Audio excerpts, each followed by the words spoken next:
क्या आप जानते हैं, एक समय ऐसा भी था जब ब्रह्मा, विष्णु और महादेव को खुद नहीं पता था कि उनकी माँ कौन है।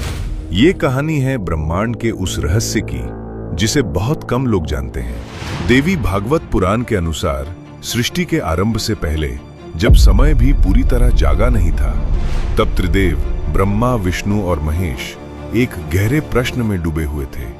हम कौन हैं? हमारा जन्म कैसे हुआ? और इस पूरे ब्रह्मांड की सबसे बड़ी शक्ति कौन है?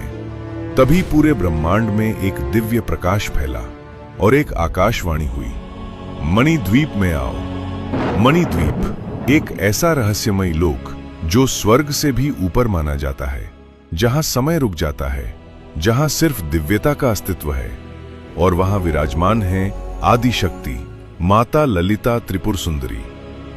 जब त्रिदेव मणिद्वीप के विशाल स्वर्णिम द्वार तक पहुंचे तो उनके कदम अपने आप रुक गए, क्योंकि उस लोक की ऊर्जा सामान्य नहीं थी। लेकिन जैसे ही उन्होंने उस द्वार को पार किया, कुछ ऐसा हुआ जिसने स्वयं त्रिदेवों को भी स्तब्ध कर दिया। ब्रह्मांड को चलाने वाले तीनों देव क्षण भर में दिव्य स्त्रियों में बदल गए, क्योंकि उस परम शक्ति के सामने हर शक्ति छोटी थी। धीरे धीरे वो आगे बढ़े और फिर उन्होंने देखा अनंत प्रकाश के बीच एक दिव्य सिंहासन, जिस पर विराजमान थी माता ललिता त्रिपुर सुंदरी। उनकी आभा इतनी तेज थी कि सूर्य भी फीका लगे। उन्हें देखते ही भगवान विष्णु की आंखों से आंसू बहने लगे और उन्होंने कांपती आवाज में कहा, मैंने इन्हें पहचान लिया। ब्रह्मा और महादेव आश्चर्य से उन्हें देखने लगे।